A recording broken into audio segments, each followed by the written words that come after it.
Then I heard a loud voice in heaven say, Now have come the salvation and the power and the kingdom of our God and the authority of his Christ. For the accuser of our brothers, who accuses them before our God, day and night, has been hurled down. So the accuser of our brothers, yung daw taga-usig, ay napalaglag na ng kapangyarihan ng Panginoong Yesus. So ang gawang mang-usig ay hindi gawa ng church at hindi gawa ng Kristiyano. Ito'y gawa ni Satanas. Pero bakit ang dami-dami mga Kristiyano walang ginawa kundi mang-usig? Nagiging mahirap tuloy sa isang taong maging totoo, kailangan siyang magpanggap dahil baka siya mausig. At ito po ang kumagat ng ating pag-aaral ngayon. Guilty? Could you be burdened by a needless load? Meron ka ba dyan na pinaghihirapang dalhin na hindi naman pala dapat? Salamat Ama dahil kayo mapagpalaya, lalong-lalo sa ministry ng iyong anak na si Jesus. Turuan niyo po kami maunawa ito, mai-apply ito sa aming buhay. Patawarin niyo po kami sa aming mga kasalanan, buong puso naming tinatanggap ang inyong pagbubuong muli sa aming mga kasiraan, pagtatayo sa aming mga pagkakadapa, at paglilinis sa aming mga karumihan. Be our speaker, teach us, set us free. In the name of Jesus, your Son, we pray with thanksgiving. Amen. What are the major sources of guilt? Ano ba mga pinagmumulan ng mga pag-uusig ng ating budhi? Unang-una na, at natural lang naman, broken commands of God. Mga alam nating talagang salita at utos ng Diyos na ating nilalapastangan, hindi sinusunod. Natural, nagkakaroon tayo ng guilt because we were created to obey God. And whenever we disobey God, we are wired to feel guilty. But there's another source of guilt, which should not be commands of men mistaken for commands of God. Utos ng akala natin ay utos ng Diyos. Yung pala utos lang ng tao. Salita na akala natin ay salita ng Diyos, yung pala'y salita lang ng tao. God gave the Jews 10 commandments. But over time, the religious authorities added 613 mitzvot or more commands and prohibitions. 10 lang ang utos ng Diyos. Ang idinagdag ng mga pare, 613. Nasa salitang Hebrew ay tinatawag na mitzvot. In other words, it was added to the original commandments of God. So a big and wide source of guilt. Kung yung 10, hindi mo na masunod-sunod, dagdagan pa ba naman ng 613 more? Kaya sa Israel, hanggang ngayon, kung lalakad kayo sa kalsada, o kahit sa New York, may mga Hudyo na iba yung ayos ng mga patilya, may mga sombrero, may mga ibang ayos ng buhok, may mga tali-tali sa bewang. Ibig sabihin nun, they are conservative Jews. They are committed to obey not only the 10 commandments, but also the 613 mitzvots. Can you imagine, bawat oras, bawat minuto, may opportunity ka to break something sa dinami-rami ng bawal. At pag nabe-break mo yun, akala mo na-break mo yung salita mismo ng Diyos.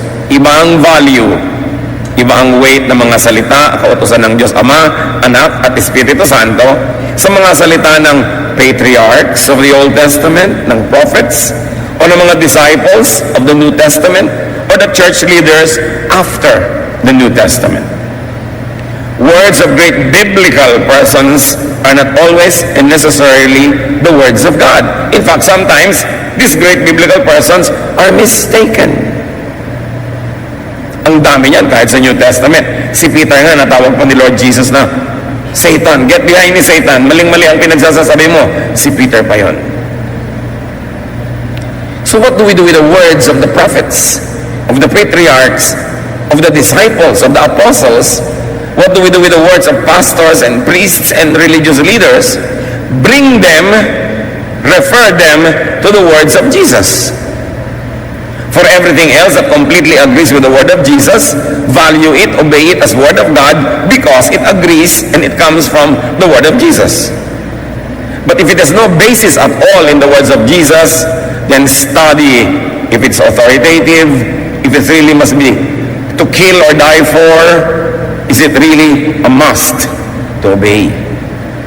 Kasi kahit sa New Testament, may mga inutos sa mga disciples na pang doon lang sa specific persons or groups of persons that received the instruction, not necessarily universal for all people at all time, in all places. Katulad ng utos halimbawa ng Diyos kay Noah na gumawa ng sasakyang pandagat para sila lumutang, hindi yun utos sa iyo, kay Noah lang. Ang utos halimbawa ni Paul sa mga babae sa Corinth na lagi magbelo, magpahaba ng buhok, pang kanila lang, hindi para sa lahat ng babae sa buong planeta, sa lahat ng panahon, sa lahat ng dako. Kasi may cultural reasons why those commands were given. Yung mga ipinagbawal na pagkain, ipinagbawal sa mga Hudyo, hindi naman sa lahat ng tao sa planeta. Who knows, the Jews might be genetically designed not to eat those foods. Pero kung ikaw naman ay Ilocana o ikaw ay Bisaya, baka pwede sa'yo kasi iba naman yung genes mo.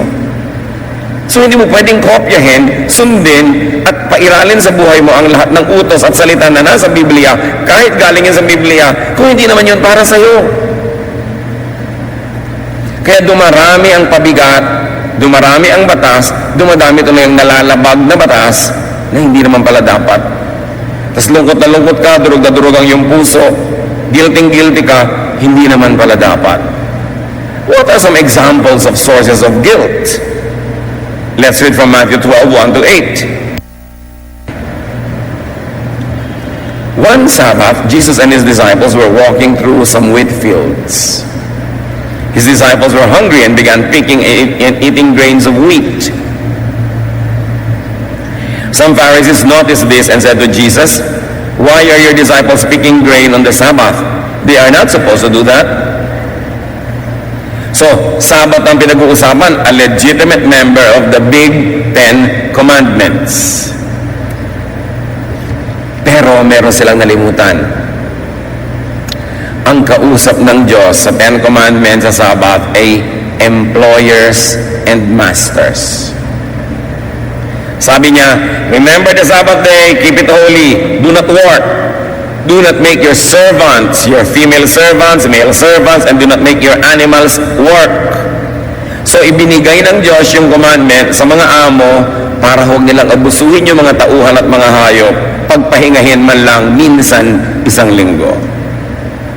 So, yun ang ibig sabihin ng huwag pagtrabahuhin. Ngayon, Sabbath, namitaas ng konting makakain na bungang kahoy itong mga disciples, inuusig na sila ng mga religious leaders dahil bakit kayo nagtatrabaho ng Sabbath? See? Wrong application. And for many hundreds of years, the Israelites were burdened with the law of the Sabbath. Hindi makapagluto pag Sabbath, meron kang hindi ka pwede maglakad ng mahaba, na-regulate na nung 613 more rules. Samantalang ang espiritu lang nun, dapat pagpahingahin ang mga taong nasasakupan mo.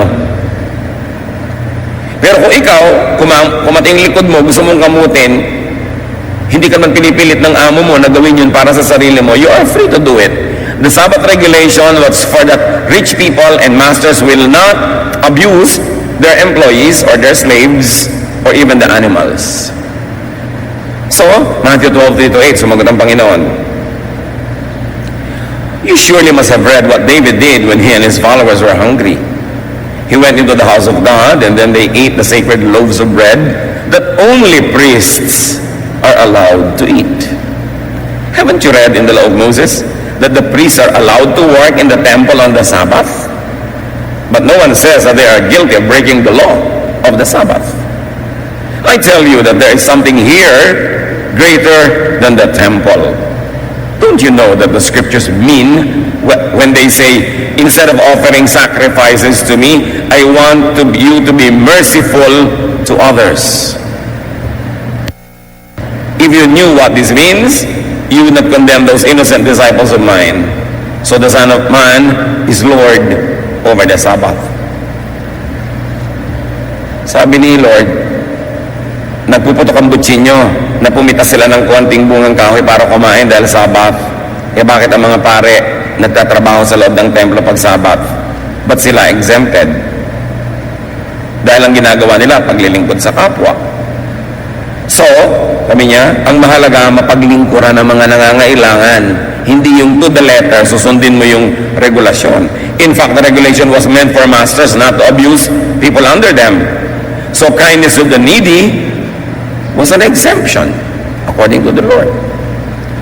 Jesus was trying to take the guilt away from certain acts of piety or acts out of needs. Surely, napakarami mga Jews ang napunta sa underground sa pagkukunwari at pagbabalat kayo pag Sabat. Hindi nila ipinapakita sa ibang nagtatrabaho sila, pero surely, pinibreak din nila yon. Long ago, I was in Israel and I took a taxi and we were traveling across Jerusalem on a Sabbath and we were being stoned by many people. Nagagalit sila doon sa driver dahil nagtatrabaho pag Sabbath. Pero yung driver nagtatrabaho, Hudyo rin siya. Kasi kailangan rin niya magbuhay. Siguro meron siyang matinding pangangailangan for funds. So to feed the hungry, the regulation on the Sabbath and even the holy bread were bended. In fact, dalawa yung inungkat ni Jesus. Sabi niya, nalimutan niyo na ba? Kahit yung banal na tinapay na nandun sa loob ng bahay dalanginan na dapat pari lang ang kakain, pumasok si David, may dalang mga lalaking gutom na gutom, kinain nila yung tinapay, ipinakain ng priest. O, nagalit ba ang Diyos? So, sino umimbento na yung tinapay doon sa dambana ay para lang sa mga pare? Sino umimbento ng batas? Eh di mga pare. Hindi naman nagalit ang Diyos nung kinain nila David yun. Dahil ang pagkain ay para sa nagugutom. Malangan mamatay ka sa gutom, may tinapay dito na sabi ng batas para sa mga pare, so huwag mong kainin. At alam niyo ba, napakarami mga tao na nagugutom, nahihirapan, nagdurusa. Akala nila kasi dahil sa dapat nilang sundin, ang akala nila ay utos ng Diyos. Needless lang naman pala yung suffering nila. So napakahalaga. Kindness over technicality. And Jesus says, should the kind be guilty for being kind? Should I be guilty for allowing my people to eat and to pick fruits on a Sabbath while they are hungry? Will my act of mercy not exempt us from this law? Sabbath pa yun, ha? Paano pa kung hindi Sabbath yung binrek, wala sa Ten Commandments? Siguro mas pwede. Basta tama yung konteksto. Mark 7:1-9. Some Pharisees and several teachers of the law of Moses from Jerusalem came and gathered around Jesus. They noticed that some of his disciples ate without first washing their hands. So kanina, eating on a Sabbath, picking fruits on a Sabbath. Ngayon, eating without washing their hands. The Pharisees and many other Jewish people obeyed the teachings of their ancestors. They always wash their hands in the proper way before eating. At alam niyo ba yung proper way of washing your hand? There is a proper way of washing a cup, a glass, a plate, utensils. There's always a proper way. Therefore, there are many improper ways. At again, pag hindi mo nasunod yon, guilty ka na naman of breaking the law. So ngayon, ang issue nila, ba't sila naghuhugas ng kamay? Verse 4, none of them will eat anything they buy in the market until it is washed. Yun daw ang ugali ng kanilang mga aninuno. They also follow a lot of other teachings such as washing of cups, pitchers, and bowls. The Pharisees and teachers asked Jesus, why don't your disciples obey what our ancestors taught us to do? Why do they eat without washing their hands? So now washing one of the 613 mitzvot. Mark 7:6-9. Jesus replied, you are nothing but show-offs. Pasikat lang kayo, palabas. The prophet Isaiah was right when he wrote that God had said, all of you praise me with your words, but you never really think about me. It is useless for you to worship me when you teach rules made up by humans. You disobey God's commands in order to obey what humans have taught. You are good at rejecting God's commands so that you can follow your own teachings. So Jesus here was referring to those 613 mitzvahs. Sabi niya, imbento nyo lang yung rules na yan. At sa paggigiit ninyo na masunod ang mga inimbento nyong mga patakaran, ang hindi tuloy nasusunod ay yung mas malalim, mas mainam na utos ng Diyos. Ano yon? Yung maging mabuti, maging mabait, maging matulungin sa kapwa, mapagtanggap, maibigin. Yun ang mahalaga. Pero ang pinapahalagahan nyo, ano dapat isuot, gaano kahaba ang palda, gaano kahaba ang buhok, may hikaw ba ang lalaki o wala, magtatato ka ba o hindi, ano ba ang kakainin sa Lord's Supper, anong uri ng tinapay, ano ang pwedeng tugtog, piano lang ba, organ, pwede ba ang drums, ang dami-dami nyong arte. Hindi naman yan galing sa Diyos. Nag-aaway-away kayo, nagkakagulo kayo, anong version ng Bible ang babasahin? Ipipilit o iba, isa lang ang version na tama, yung version namin, at mag-aaway-away sila. But none of those versions existed during the time of Jesus. So paano mo sasabihin nyo lang ang version na tama, hindi nga nag-e-exist yun nung panahon ni Jesus? Hanggang ngayon mga kapatid, ang daming pagpapahirap ng simbahan, anumang simbahan, sa mga sumusunod. Kasi imbento ng maraming rules, dumadami tuloy ang pagkakataon to break those rules or to fail, and people end up being guilty. So here Jesus identifies a mitzvah as made up by man, competing with and prioritized by the religious over God's own commands. Katulad ng pagtatalo, ano ba yung baptism? Pouring? Sprinkling? Immersion? Hindi yan pinroblema ni Jesus. Marami lang naging mga modes of baptism later on in the New Testament, and all of them biblical. But after the New Testament, now Christians everywhere are quarreling which mode is the correct one. Another mitzvah. Nadagdag na doon sa 613. Idinagdag ng Christians. Kasi kung may 10 commandments ang Diyos, may 613 mitzvahs ang mga Jews, ang mga Christian, ang dami pang idinagdag lalo. Kaya ngayon ang Kristiyano, wala nang maisip kundi masama ako, mali ako, nagkamali ako, nagkasala ako, puro guilt. Now, Jesus exposes the needless burden that the religious impose on the people. Matthew 23, 1-4. Jesus said to the crowds and to his disciples, the Pharisees and the teachers of the law pile heavy burdens on people's shoulders and won't lift a finger to help. Sabi mga religious leaders ninyo, walang ginawa kundi patawan kayo ng mabibigat na mga pasanin, hindi naman kayo tinutulungan. Tapos pag nagkulang kayo, uusigin kayo. Ang daming regulasyon. Dumagdag na ng dumagdag, ano dapat ang suot ng choir, ano dapat ang uniform ng mga babae, ano dapat ang ganito, ano dapat ang ganun. Dapat ba mag-girlfriend o mag-boyfriend ang isang youth na hindi pag-graduate? Pagka ba-member kayo ng choir, hindi kayo pwede magligawan. Lahat ng rules na yan, invento na lang ng tao. Hindi ko sinasabing masama yung rules, pero invento ng relihiyon. Always tuloy, there is an opportunity to fail and there's an opportunity to be guilty. So guminhawa ba ang buhay mo nung naging Christian ka? O lalong sumikip? Nakalaya ka ba o lalo ka lang ngayon nagpapanggap para hindi ka mapagalitan o madisiplina? Pampahirap ang sobrang relihiyon. Pampabigat, pampasikip ng dibdib. At hindi yan ang misyon ni Jesus. Matthew 23:15, Jesus speaks,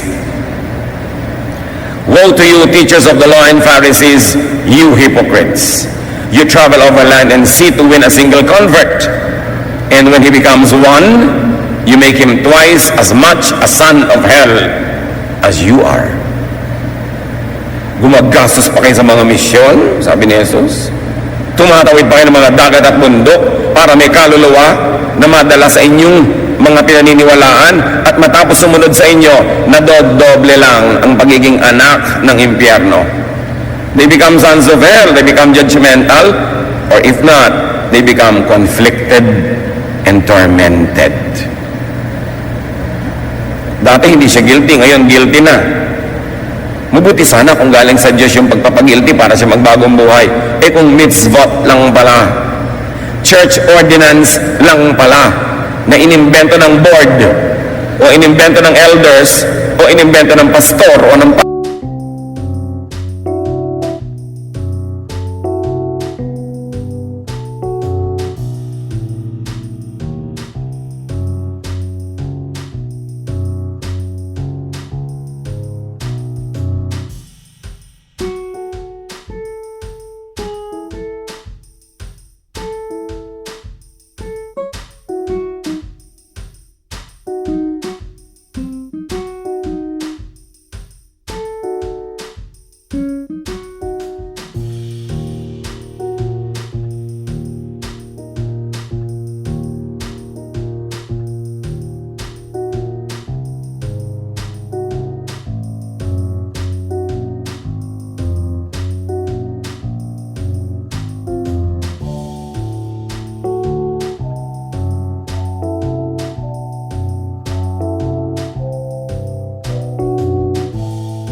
pare o may naman, paano na yun?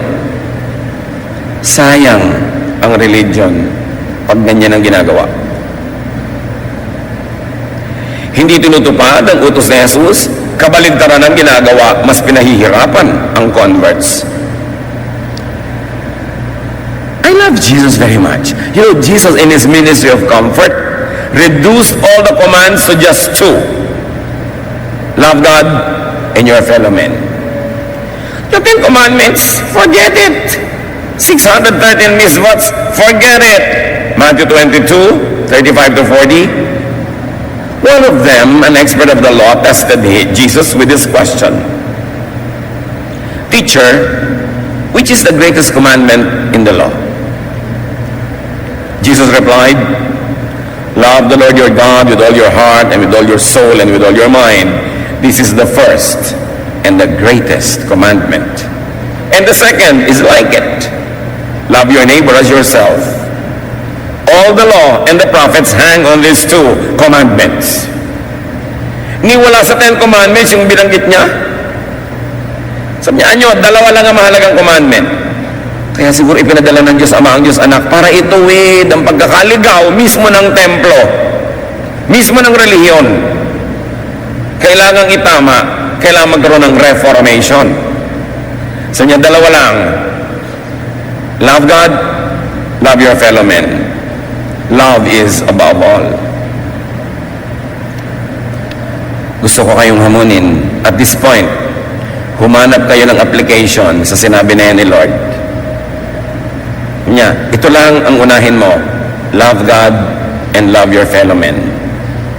Paano niya i-apply ngayon sa mga moral laws na nakasiksik sa inyong utak? Paano niyo i-apply yan sa inyong concepts of right and wrong? Sa inyong concept of justice and judgmentalism? Sa inyong concept of religiosity? Sabi ni Lord, ito ang mahalaga. Love God, love your fellow men. Applyan nyo. I cannot do it for you. But you have to say, itong law na to ng bahay na nabe-break ng asawa ko, lagi niyang iniiwan yung mga damit niyang nakakalat kung nagbibihis siya. What will I apply? The law of the house or the law of love? Nagkamali itong aking anak. What will I apply? Yung rules ng family na hindi ka pwedeng bumagsak sa klase mo kung hindi, blah blah blah, or the rule of love. Nagkamali ang asawa ko, nagtaksil sa akin, nagsisisi ngayon. What will I apply? Justice or mercy? Tinuruan na tayo ni Jesus kung anong dapat mangibabaw. Not legalism. Legalism belongs in the court of law, but not in daily life. Because if you're going to be legalistic, no one will love you. And you cannot be loving anybody. You will always insist. Sabi ng paragraph 10, article 3, sentence number 2, pero walang magmamahal sa'yo. Pag legalista ka masyado. So sabi ni Lord, love. You cannot go wrong when you love. Because God is love. And it is the greatest of all the commandments. Hindi nga kasama sa commandment yun eh. Pero si Jesus, sinabi niya, it is the real commandment. And it is the greatest. Another source of guilt, misreading, misinterpretation, and misapplication of God's Word. Okay, God's word talaga. Hindi words lang ng kung sino, hindi words lang ng kung sinong prophet or disciple na labag sa sinasabi ng Diyos Ama o Diyos Anak o Diyos Espiritu Santo. Hindi salita lang ng pastor o ng religious leader. Talagang God's word. Pero paano pa maaaring maging caution of unnecessary guilt? When you misread, misinterpret, and misapply it. God's word nga. You have good intention, but probably bad scholarship. Mali ang basa, mali ang pagpapakahulugan at paglalapat. Tulad na lang ng mga issue ng belo, ang kausap, Corinthian women, hindi naman ikaw. So ngayon, hirap na hirap ka, guilty ka, hindi ka nagbebelo, o ginadjust mo hindi nagbebelo, mali naman ang basa mo Although word naman ni Paul yun, hindi naman yun word of God, yung tungkol sa belo. Kasi hindi naman God si Paul, hindi God si Peter, hindi God si David or Abraham. Isa lang ang God, di ba? Kaya pag nagbabasa kayo, letter to the Corinthians, letter to the Ephesians, huwag niyo sabihin, thus is the word of God. No, it's the word of Peter, it's the word of Paul, it's the word of whoever. It's not the word of God kasi those men are not gods. Dapat malinaw yun. Minsan nagbabasa ka ng kung ano-anong mga letters dyan sa Bible kasi mo word of God. It's the word of God if the teaching perfectly coincides with, agrees with, and follows the words of Jesus. Otherwise, it's a human opinion. It's the opinion of Peter, it's the opinion of Paul, it's the opinion of James, but it's not the word of God. Dapat malinaw yon. Magkakaiba ang tindi, bigat at halaga ng mga salita. So what are the additional causes of guilt? Let us cite some examples. In addition to Old Testament and New Testament teachings, ito na ang sources of guilt, as we have mentioned, congregational, sectarian rules, and regulation. Yung mga rules and regulations sa inyong kongregasyon, ng inyong kapatiran, ng inyong fellowship, whatever. At marami yan. Nagdagdag sila sa mga misvot. Mode of baptism, elements of the Lord's Supper, attire, length of hair. May Christmas ba o wala? Issue rin yan. Church ba kayo o fellowship lang? Nadidinig niya yan, di ba? Ang pastor niyo ba reverend o pastor o brother lang? Alam niyo, hindi ko masikmura na ang tao tawaging reverend, kaya gusto ko tawag niya lang sa akin, Kuya Ed. Kasi kumisan, pastor ba? Wow. Pero may reverend ba? Ay, meron ba o wala? What's the big deal? Kumisan yung sobrang pagpapahalaga sa title is the reason why I refuse all of these titles. Kakilakilabot, may tao bang reverend? Banal? Kabanal-banalan? Ano siya? Katipunan na anak ng bayan? At ang dami pa niyan, etc. ad nauseam, nakakasuka na sa dami ang mga congregational rules. Hindi ka pwedeng tumugtog sa banda pag mahaba ang buhok, nasan yung verse? Hindi mo pwedeng ligawan ng kapwa choir member, pareho naman kayong binata at dalaga. Bakit? Ang dami. Well, if it works in some congregations, that's their business. But I don't think it is a word of God to die or kill for. It's an opinion. Siguro yung mga church leaders, nakita na, mas effective yung ministry, mas less ang problem pag ganun yung policy. But sometimes the obedience of that policy stops people from being human. At hindi rin naman sinusunod ng mga choir, nagliligawan din sila. Nakalihim lang. It's only underground. And therefore they are guilty. That's what I mean. You create rules that force them to go underground and to feel guilty. Kung honorable, parehong single, ano nang pakialaman mo magligawan yung mga yan? Ba't pati yun pinapakialam mo pa? Diba? So napaka-importante na sabihin natin, ay, policy lang yan ng mga tao. But then you are a member of a church, so you obey. Ayaw mo mag-obey, di join another church. Pero pag nandun ka, di mag-obey ka, alam naman nandun ka, tapos ayaw mo mag-obey. At yun ang problema. Gaano karami ang ilalagay natin na mga regulasyones that will force people to either sacrifice, feel guilty, or disobey? Kailangan ba talaga? Marami niyan, mga gravely misunderstood, over-sensationalized, and over-demonized aspects of life, like lust, sexuality. Sobrang pagpapagilty ng simbahan sa mga tao when they have sexual feelings. Pero sino ba ang nag-create ng human body? Di ba Diyos? So bakit kung magiging guilty ngayon kung nakikiliti ka, na-attract, basta hindi mo ginagawa to the point na nagiging kasalanan na, nagbe-break ka na ng rule, nangaagaw ka na ng hindi sa'yo. You know, creation, design, and biology all express the intention of the Creator. Then religion imposes unrealistic and unnatural expectations and requirements. Ituturo sa mga young boys, naku, hindi kayo dapat nagkakaroon ng sexual arousal pag nakakita kayo ng maganda. E anong gagawin mo? They are wired to be aroused. So guilty na ngayon sina-arouse. Ang mahalaga lang, what will you do with the arousal? How will you contain it? How will you control it? How will you decently put an end to its urges and the fevers that it gives you? Pero for people to feel guilty for being normal, created by our God to be like this, it is an unnecessary guilt. Labag na yan sa biology 1. Remember that God is God of biology 2. So ang nagiging result is guilt for what is only natural. God is the designer and author of nature. Now again, challenge number 2, apply and process this in your own life. How will you differentiate between even sexual attraction that you should be guilty of and that which you should not be guilty of? May dumaang maganda na attract ka, magigilty ka na ba? O magilty ka kung sinundan mo siya at ni-rape mo doon sa dilim? O inagaw mo siya sa asawa niya? Pero na-attract ka, sabi nga ni Martin Luther, you cannot stop birds from flying over your heads, but you can stop them from nesting in your hair. So may mga natural lang. Huwag masyadong serious. May mga tao wala nang ginagawa kundi mag-confess lagi. May young person, ba't nakayuko ka naman, nagpo-confess po ako, nagandahan po ako sa dumaan. Hindi wala ka nang gagawin, hindi mag-confess araw-araw, minuto, kasi marami maganda. When you do what you could to be godly, forgive yourself for imperfections. Forgive yourself for your human and natural impulses. For all you know, God might not even be offended. Living creatures are designed and wired to multiply. Isa yan sa mga utos lagi ng Diyos, go and multiply. The birds will multiply. The plants will multiply. Humans will multiply. Everything and everywhere. Creation is filled with animals and plants that are wired to multiply. Therefore, they are to be sexually oriented.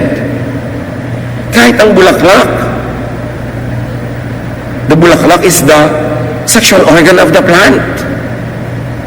At kung ano-anong ginagawa ng bulaklak para umakit ng bubuyog.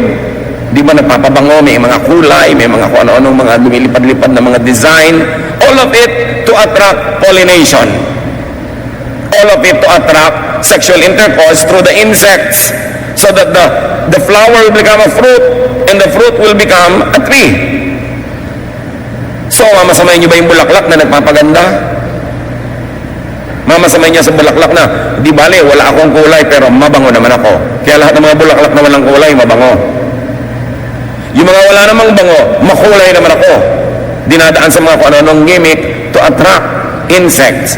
And if plants would do that, will you demonize people if they like to be attractive or if they get attracted? Kailangan lang ilalagay mo sa lugar yung susunod na mga hakbang niyan. Pero don't be needlessly guilty for being alive. Remember that you are spiritually imperfect, especially after the fall. But remember also what God remembers about you.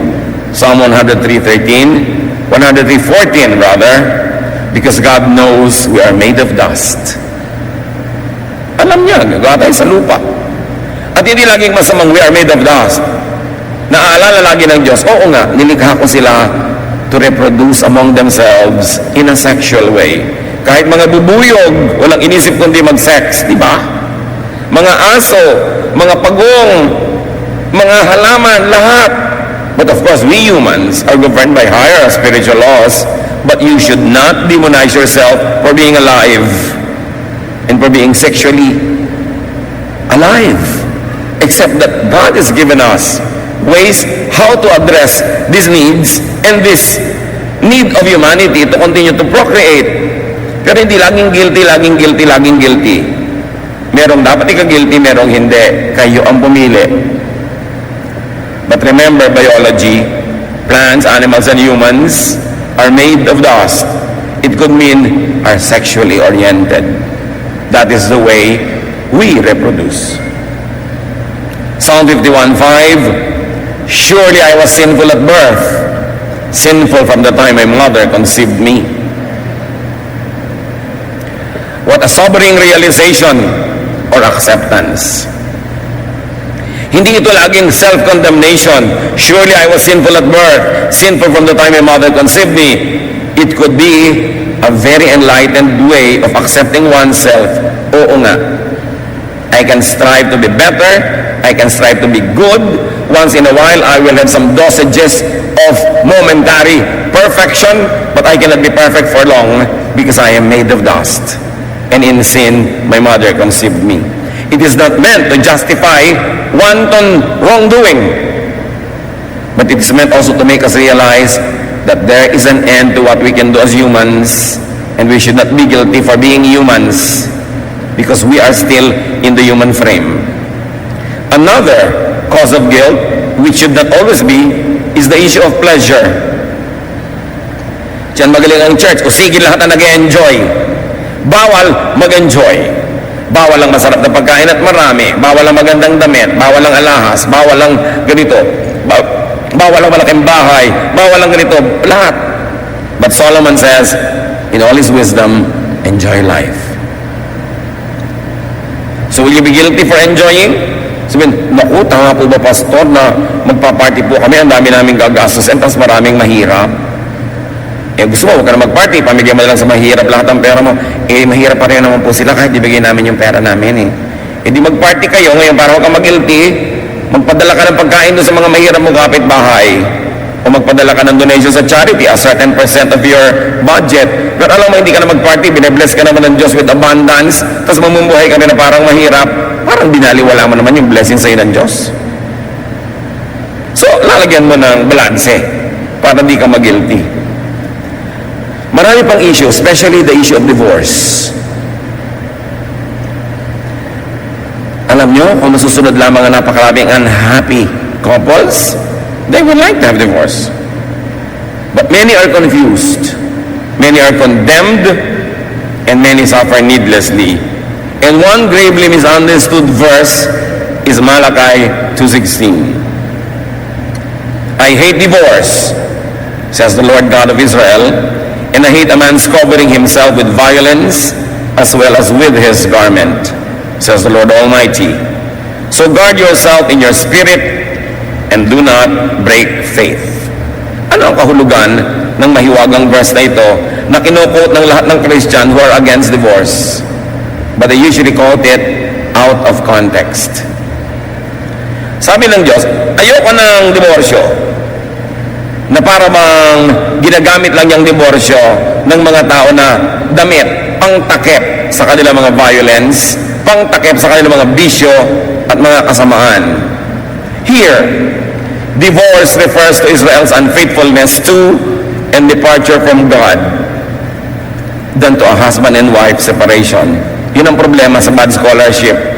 Ang tunay na tinutukoy dito ay ang paghiwalay ng Israel sa Diyos, hindi yung paghiwalay ng babae at lalaki mag-asawa.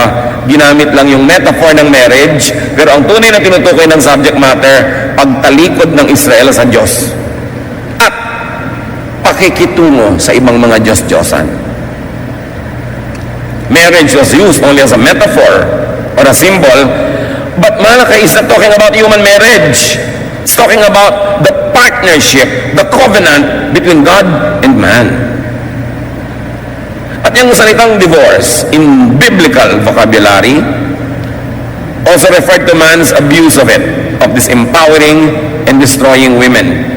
Tatandaan nyo, kung yung bread nung araw ay tinapay na ngayon ay pwedeng pera na ang ibig sabihin, nung araw ang mouse ay dagang hinahabol ng pusa, ngayon yung kasama ng computer. Kung ang virus nung araw ay yung may sipon kat ubo, ngayon yung computer mo ang meron, naiiba ang kahulugan ng the same word. Ganon din yung divorce. Yung divorce na pag-aalam natin ngayon, na paghiwalay ng mag-asawa, hindi ganun ang exact kahulugan ng divorce nung araw. So what was the divorce that God hated? Sinasabi niya yung covering himself with violence using divorce. Breaking faith, according to Malakay 2:16, is like divorce. But mostly, sa Old and New Testament, pag binabanggit ang divorce, may loaded meaning yan. Pag-abuso ng lalaki sa babae. Paano yon? Matatandaan natin na si Moses, sabi niya, nag-utos siya, mga lalaki, kung di-divorce yung mga asawa niyo, bigyan niyo ng certificate of divorce. Why a certificate of divorce? Para mas humirap naman sa lalaki na basta-basta na lang mang-divorce. Why? Nung araw, sasabihin lang ng lalaki sa kanyang asawang babae, ayoko na sa'yo, divorce na tayo, tsupi, talsik na ang babae. Ganun lang. Matabangang sinigang, divorce. Hindi ka good in bed, divorce. Hindi ka maagang bumangon, divorce. Kahit ano, pwedeng i-divorce ang lalaki ang babae, pero hindi pwedeng i-divorce ang babae ang lalaki. Unfair, no? So sabi ni Moses, mga lalaki, kung magpapadivorce kayo, bigyan nyo ng certificate. At least pupunta ka pa sa pare, papapirmahan mo pa, medyo mahirap, baka ma-counsel ka, mapigil ka, dahil wala namang kalatoy-latay ang dahilan ng divorce mo.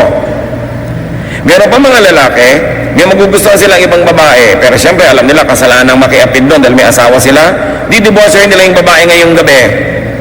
Makikiapid sila doon sa ibang babae ngayong magdamag. Bukas ng umaga, sasabihin na sa babae, balik ka na dito, asawa na uli kita. Di ba divorce mo na ako? Anong patunay mo? So sabi ni Moses, bigyan niya ng certificate. Kasi ang dali-daling baligtarin ng lalaki yung babae. Ang dali-dali niyang pahirapan. So, the certificate of divorce was a protection for women.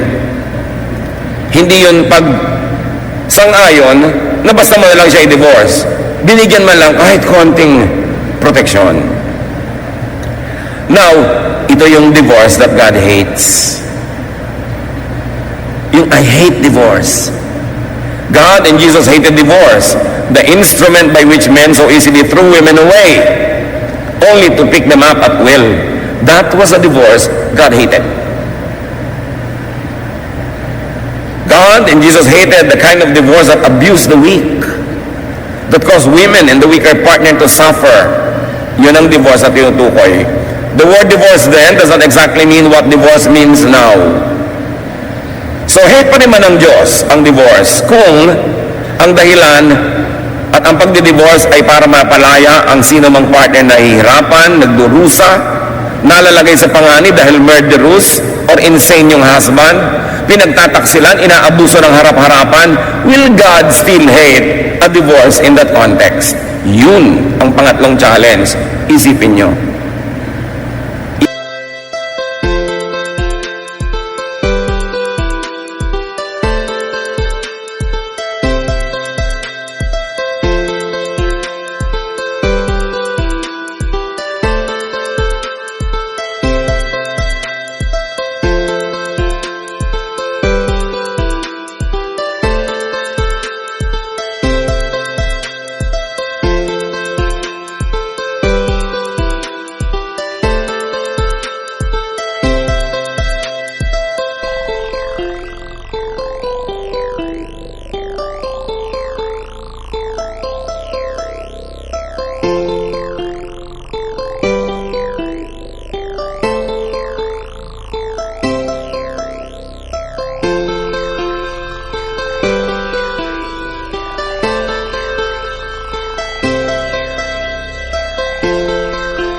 I-apply nyo sa buhay nyo.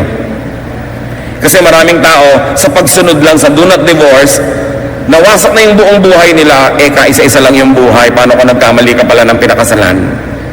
Hindi yung bisyo na, dinidivorce ko siya kasi mabaho ang paa, kasi wala ka sumilik, kasi hindi kumikita, bla bla bla. Hindi yon. Pero yung talagang, ang napangasawa mo, baliw, pinaplansya ka habang tulog ka. Pag bangon mo, nakabitin ka, binibigti ka pala. Inuuwian ka ng babaeng tatlong sabay-sabay sa bahay mo, wala kang magawa. Sa palagay nyo, pag dinivorce yung husband nyo na yon, hate pa rin ng God yung divorce. Think. Because God is kind and God likes the weak. to be strengthened, the imprisoned to be free. What if you are imprisoned in a horrible, nightmarish partnership? Will God still hate the divorce? Think. Even adultery and covetousness were forbidden, mainly because women were counted as their husband's properties. Alam niyo ba mga kapatid, na kaya pinagbabawal yung covetousness, yung 10th commandment, you should not covet your neighbor's wife, because property laws would be broken. What do I mean? Balikan natin na Exodus 20:17, the 10th commandment. You shall not covet your neighbor's house. You shall not covet your neighbor's wife, or his manservant, or maidservant, or his ox, or donkey, or anything that belongs to your neighbor. So, sino kamarkada ng wife? Ang mga baka, ang mga kambing, ang mga ari-arian, ang traktora, ang kotse, ang motorsiklo. Ang hindi pinapakovet sa Exodus 20:17, property ng another man, and the wife belongs to that.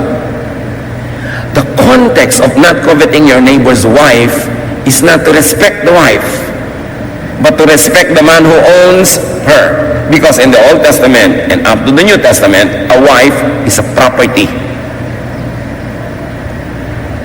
Kaya nakita niyo yung pagpapalaya ni Jesus sa mga babae?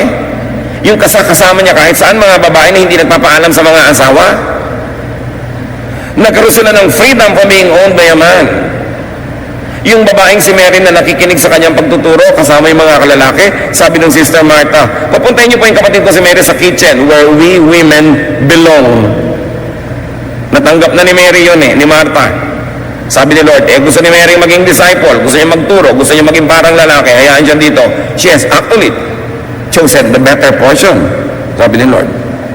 Pinapalaya niya ang sarili niya. Maganda yung pinili niya. You know how lovable Jesus is? Kung paano siya magmahal sa mga naaapi, sa mga kawawa, sa mga kapuspalad, sa mga nakagapos. Kaya sabi niya, come to me all of you who are tired. Nakakapagod yung religion nyo. Nakakapagod yung mga 613 mitzvot. Nakakapagod lahat yan. Ang commandment lang, love. Love is the greatest. Come to me. That's why all the religious people wanted Jesus dead. Because he was changing the system. He was setting the captives free. He was setting prisoners free. He wanted every person, man or woman, child or old, rich or poor, to enjoy life, to have a meaningful life, to develop their personality and not to be the shadow of someone else, even if that someone else is your father or your husband or your mother. You were created in God's image, and Jesus was setting people free. The church system will make people feel guilty so that they will not want to be free, or if they were able to be set free, they will be willing to be caught again and be imprisoned again because they are guilty. Can you imagine the wife being classified with servants, animals, and properties? So masamang pagnasaan, hindi dahil siya isang marangal na babae, kundi dahil property kasi siya ng kapwa lalaki, at ang kinakausap sa 10th commandment ay mga lalaki. Ang kinakausap sa commandment on the Sabbath ay mga amo o mga masters, which are also male. So ano pa mga guilt nyo?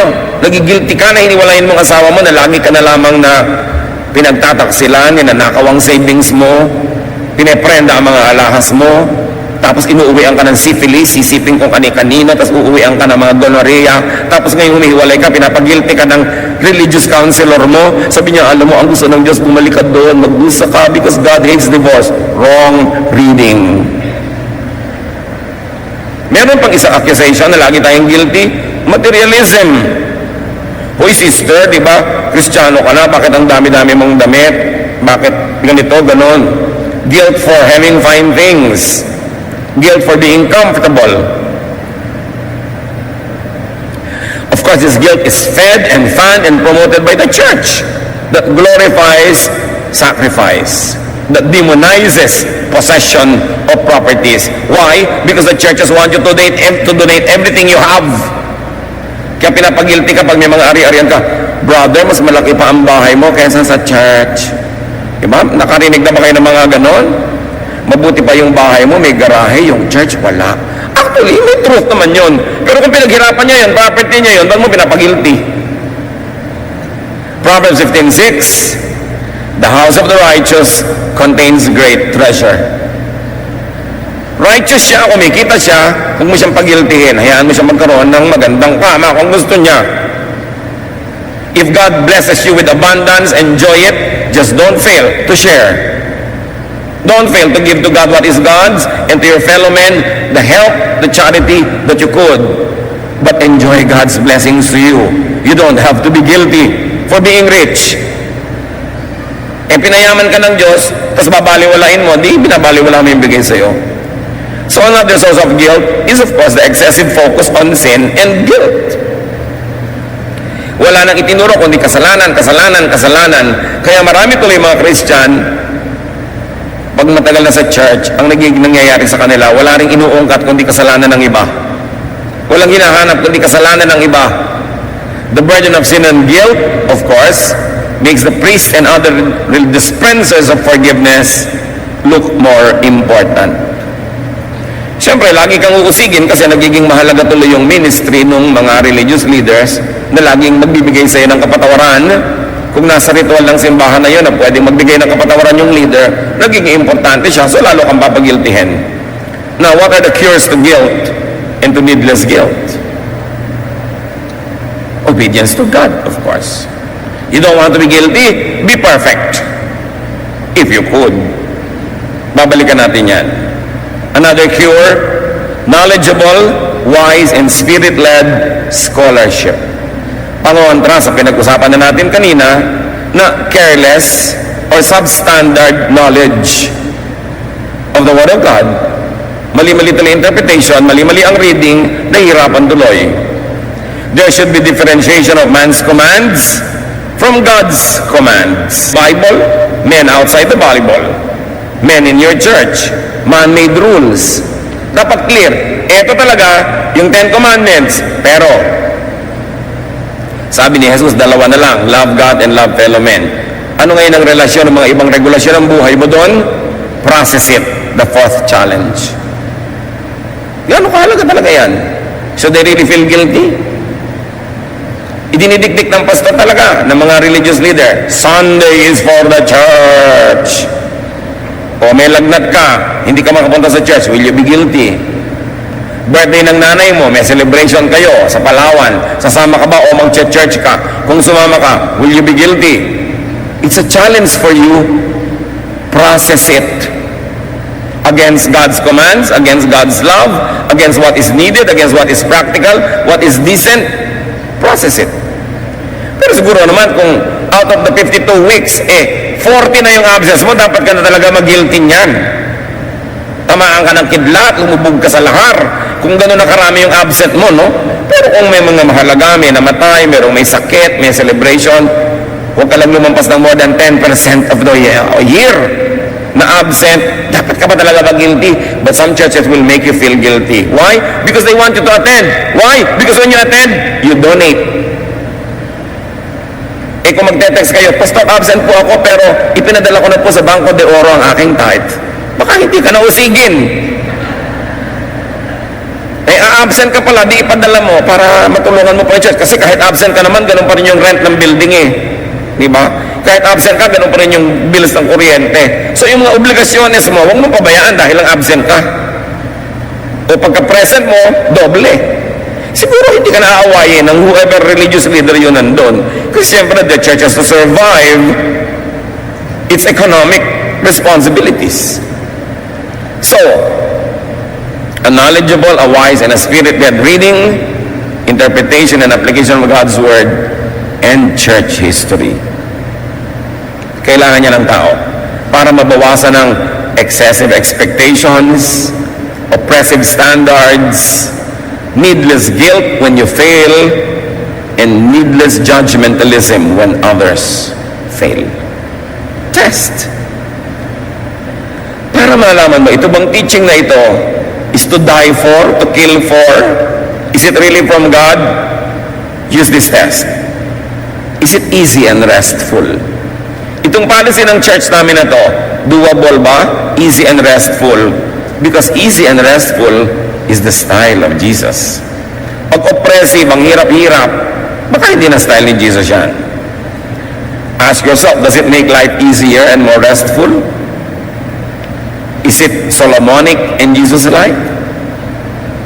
Does it condemn or affirm? Include or exclude? Accept or reject people? Does it make one self-righteous and judgmental and separatist? Itanong nyo yan. Kung meron kayong kaharap na policy, rule, law, and you say, pampahirap yan ang buhay, hindi tayo dapat ganyan, dapat pagaanin natin. Kasi doon nga sa labas sa mundo, ang bigat-bigat na ng dala ng mga kapatiran, alam na mapagpasok sa church, mas dadaganan pa natin. Mararamdaman mo kung off ang reading pag ito'y oppressive at papunta sa guilt trip. Parang papunta sa guilt trip ito dahil sigurado hindi naman ito masusunod eh. Halimbawa, may policy ang church, o ting linggo, alas 4 ng umaga kayo darating dahil magdadasal tayo na 3 oras before worship. Alam mo, ay marami hindi makakasunod, magigilty lang. Gawin na lang nating 6:30. Ganon din naman yun. Another cure to guilt is of course confession. If you could not be perfect, yan yung sabi natin kanina, be perfect or jump to 3, confess. Do your best, then acknowledge your shortcomings if your best is only up to so and so. Be perfect, but if you couldn't, when you fail, confess. Ang bait ng Diyos.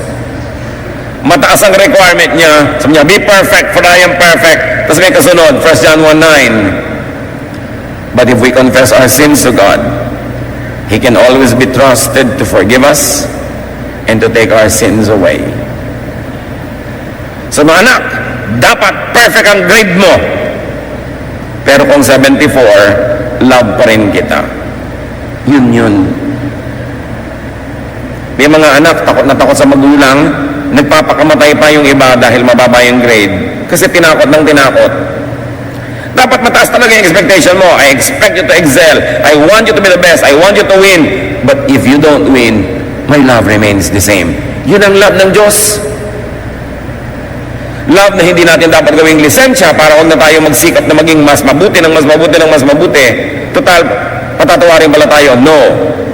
Sa pagtingin natin ng utang na loob, sa walang patakarang pagtanggap, sa walang hanggang pag-ibig ng Diyos, lalo tayong dapat mag-excel. Not because we are compelled, but because we want to return God's kindness. Hindi dahil tayo napipilitan, kundi dahil nating gustong suklian ang kabaitan ng Diyos.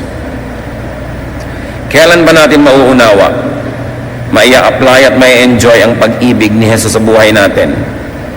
Anong ibig sabihin na meron kang tagapagligtas? Anong ibig sabihin na may naguhugas ang iyong kasalanan? Anong ibig sabihin na merong laging tumatanggap sa'yo at nagpapatawad? Ang ibig sabihin nun, relax. Be restful. And let other people relax and be restful also. Marami mga kapatiran, mas mahigpit pa sa Diyos.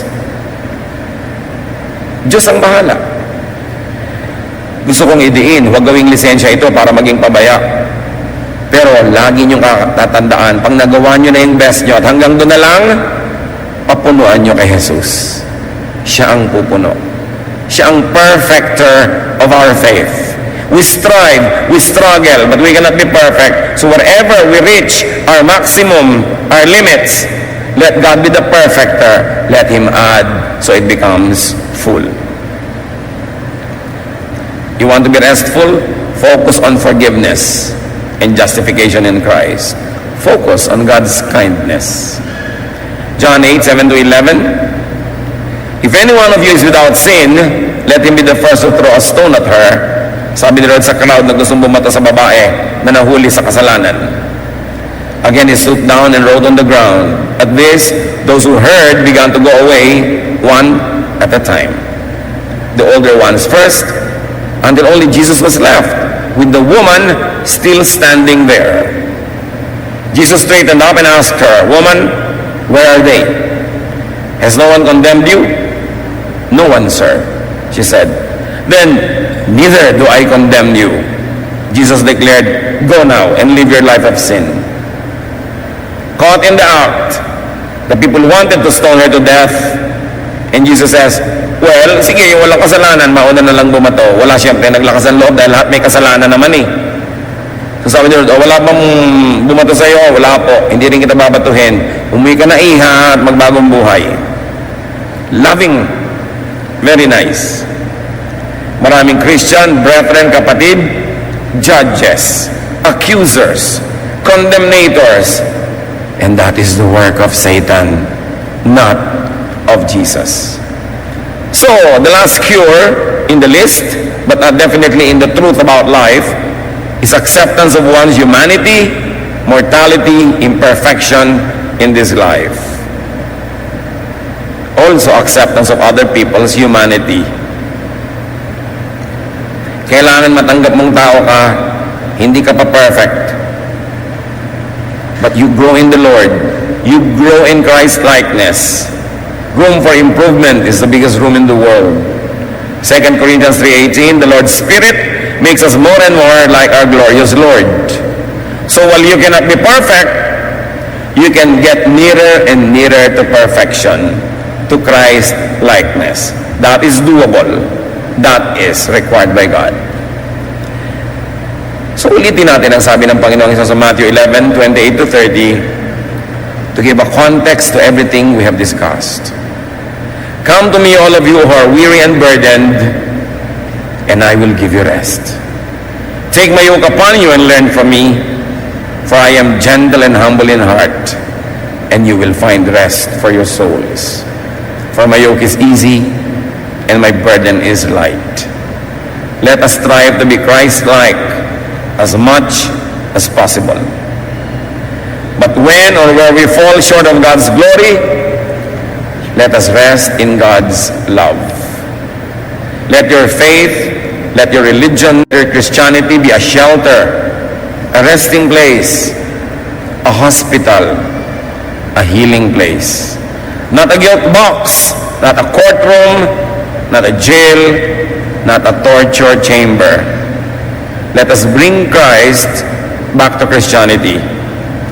Let us bring rest and comfort back to Christianity the way it was during the time of Jesus, when all the sinners were going after Jesus and they were following him because they found rest and comfort and love and acceptance. The church cannot do less than be like Jesus.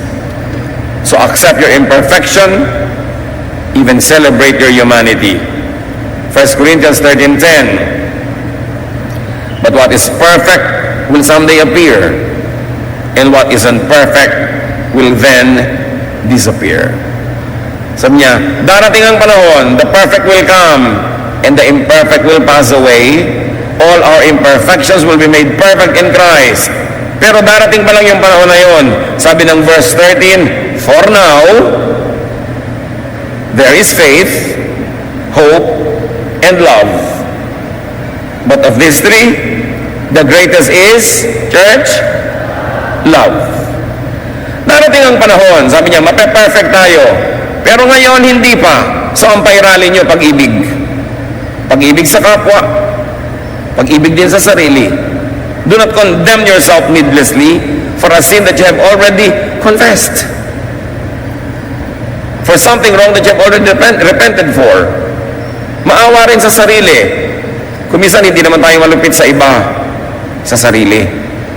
Kasi hindi natin napapatawad ang sarili natin sa mga kung ano mang nagawa nating mali. Gusto natin habang buhay pasanin yung cross. You don't need to do that because Jesus carried the cross for you. And Christ died on the cross for you, for your sins, for your guilt. Be free. Take the burden off your shoulder. Get a life. Celebrate life. Worship God. And be the person that God wants you to be. Dear God, we thank you.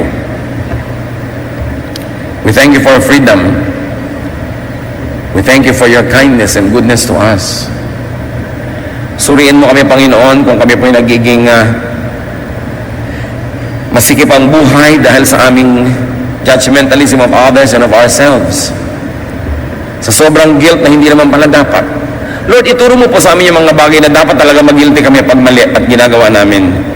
Pero bigyan mo kami ngayon ng clarity of mind, karunungan, na ihiwalay yung utos mo at utos lang ng tao, opinion lang ng tao, regulasyon lang ng organisasyon. Ituro mo sa amin, Lord, kung gaano kami dapat magsakripisyo sa pagsunod sa mga ito. Gaano kami dapat mag-guilty kung hindi namin nasusunod? O dapat nga ba kami mag-guilty in the first place? Turuan niyo po kami, Lord, na lumaya para yung nalalabing mga panahon sa buhay namin, lalo magkaroon ng kulay, ng tunog, ng musika, ng direksyon, ng kabuluhan, at ng kagandahan.